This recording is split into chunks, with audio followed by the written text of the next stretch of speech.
첫 번째 경기 우디네세 대 유벤투스 분석 시작해 보겠습니다.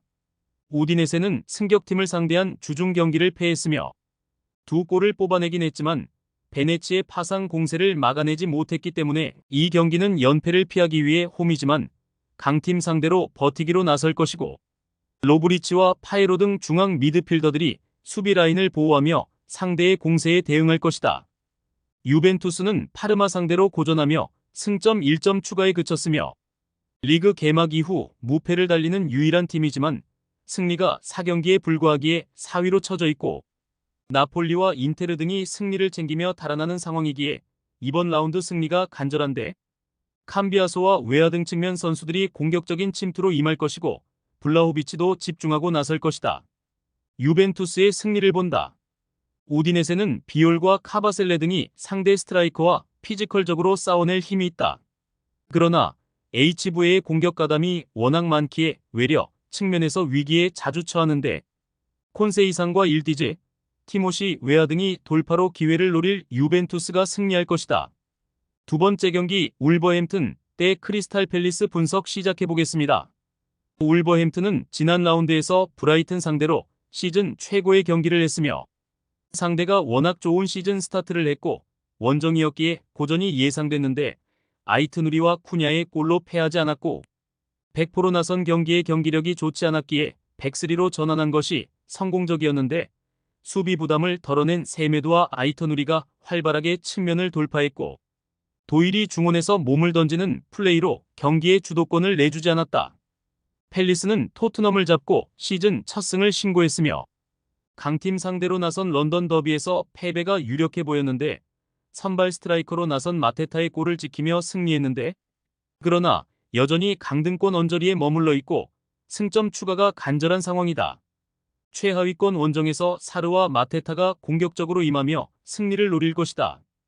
울버햄튼의 승리를 본다. 팰리스는 주중에 휴식을 취한 울버햄튼과 달리 원정에서 빌라 상대로 리그컵 16강에서 전력을 다했다. 쉴룹과 클라인, 워튼 등 로테이션 자원이 다소 약하기에 체력적 부담을 느낄 수 있으며 쿠냐와 사라비아, 라르센 등 서로 다른 개성의 공격수들이 상대의 수비를 경기 내내 공략할 홈팀이 시즌 첫 승을 신고할 것이다. 세 번째 경기 비아레알 대 라요 바이카노 분석 시작해 보겠습니다. 비아레알은 지난 라운드에서 바야돌리드를 잡으며 리그 3위로 올라섰으며 아틀레티코가 베티스의 일격을 당했고 레알도 엘클라시코를 패했기에 2위에 승점 3점 차로 따라붙기도 했고, 장신 스트라이커인 베리의 선제골 이후 페널티킥 동점골을 내줬지만 리그 득점왕을 노리는 페레즈가 부상에서 돌아와 결승골을 넣었는데, 유럽 대항전에 가지 못한 이번 시즌 원활한 선수 수급에 실패했지만 남은 선수들이 좋은 시너지를 내며 성적을 내고 있다. 라요는 알라베스 원정에서 승리하며 순위를 끌어올렸으며 팀 수비의 리더인 센터백 압둘 무민이 퇴장당한 불리한 상황에서도 상대의 자책골을 유도하며 원하는 승점 3점을 따냈고, 그리고 이번 원정을 통해 연승에 도전하는데 상대가 워낙 페이스가 좋기에 무리하게 공격적으로 나서기보다는 수비 위주로 임하며 역습으로 기회를 볼 것이다. 비아레알의 승리를 본다. 라요는 르젠이 버티는 최종 수비가 꽤나 안정적인 팀이다. 그러나 개막 이후 계속 주전 센터백으로 풀타임을 소화하던 무민의 공백이 있으며 베리의 공중볼 장악은 물론 아요세, 페레즈와 페페가 공격을 주도할 비아레알 상대로 원정에서 고전할 것으로 보인다. 네 번째 경기 도르트문트 대 라이프치히 분석 시작해 보겠습니다. 도르트문트는 지난 라운드에서 아우크스부르크에 패했으며 도니엘 말렌의 골이 나오긴 했지만 역전골을 허용했고 교체로 들어온 카바르의 퇴장도 있었는데, 챔스 출발이 좋았지만 지난 시즌 우승을 가져간 레알에 대패한 이후 팀이 다소 주춤하고 있고, 그러나 지난 원정에는 그로스와 엠레 찬 등이 교체로 들어오는 등 로테이션을 가동한 점도 있었다. 라이프치히는 치열한 선두 경쟁을 하고 있다. 미넨과 같은 승점이지만 골득실에서 밀린 리그 2위고 챔스에서는 부진한 출발로 16강 진출을 기대하기 어렵지만 리그에서는 충분히 우승을 노릴 만하기에 벨기에와 네덜란드를 대표하는 오펜다와 사비 시몬스의 막강 공격진 외에도 누사와 바움가르트너 등 뒤를 받쳐줄 선수들도 충분하다. 접전을 본다.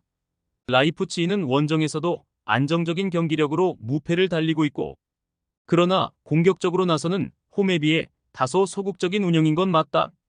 이 경기는 라이벌인 도르트문트를 만나기에 캄플과 하이다라 등이 더 수비에 치중하며 홈팀의 공세를 막아낼 것이고, 라이프치히가 난적 상대로 원정 승점 1점을 따낼 수 있다.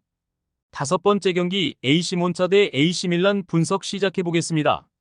몬차는 주중 원정 경기에서 아탈란타 상대로 분위기를 내주지 않았지만 승점 추가에 실패했으며, 데니 모타와 마리치 등이 나서 역습 상황에서 기회를 만들었는데 골문을 열지 못했지만, 그래도 초반 극도로 부진했던 것을 감안하면 최근 흐름은 나쁘지 않다.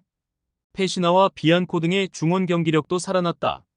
밀란은 주중 홈 경기에서 나폴리에 패했으며 전반 내준 두 골을 극복하지 못했는데, 레인더스의 징계 공백으로 인해 중원에서 공격 가담이 떨어졌고, 그로 인해 중위권으로 떨어졌고, 이번 원정에서 결과가 필요하기에 다음 주중에 챔스가 있긴 하지만 리그 순위를 끌어올리기 위해 추크웨제와 하파엘 레앙, 풀리시치가 경기 내내 공격적으로 임하며 상대 수비를 넘어서려 할 것이다.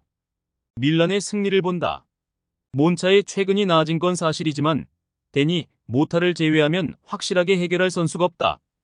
포파나의 보호 아래 티아우와 토모리가 중심을 잡을 원정팀 수비를 넘기 어렵고, 모라타가 기대만큼 해주진 못하지만 풀리시치와 오카포, 추크웨제 등이 위협적인 움직임을 가져가는 밀란이 승리할 것이다. 여섯 번째 경기 발렌시아 대 레알 마드리드 분석 시작해 보겠습니다. 발렌시아는 승리가 간절했던 헤타페 원정에서도 가까스로 승점 1점 추가에 그쳤으며, 바레네치아의 골이 나오긴 했지만 경기 내내 상대에 압도당했다. 카드만 7개를 받을 정도로 거친 수비를 했기에 그나마 승점을 따내고 홈 경기에 나섰지만, 그러나 독이 오를 대로 오른 레알을 상대하는 일정이기에 부담이 크다. 홈이지만 수비적으로 임할 것이다. 레알은 홈에서 펼쳐진 엘클라시코에서 바르샤에 충격적인 패배를 당했으며, 바르샤 상대로 산티아고 베르나베우에서 2년 8개월간 패배가 없었는데 4골차 굴욕을 당했기 때문에 이번 원정에서 대승을 거두며 분위기를 쇄신하고 다음 주 있을 밀란전을 준비하려 할 것이며, 벨링엄과 음바페, 비니시우스 스리톱이 출전해 홈팀 수비 공략에 나선다. 레알의 승리를 본다. 발렌시아는 우고 두로가 최전방에서 해결하지 못하기에 득점 기대치가 너무 떨어졌다. 리디거와 밀리탕이 나설 레알 중앙 수비를 넘지 못할 것이며, 엘클라시코 패배의 충격을 벗어나기 위해 음바페와 벨링엄, 비니시우스와 발베르데가 집중력을 끌어올릴 레알이 승리할 것이다. 최종 조합은 영상 아래 고정 댓글로 말 걸어주시면 오늘 정보방에서 무료로 공유해드립니다. 제발 손해보면서 토토하지 말고 다같이 웃으면서 즐겁게 베팅합시다. 함께 하실 분들은 부담 갖지 마시고 편하게 말 걸어주세요.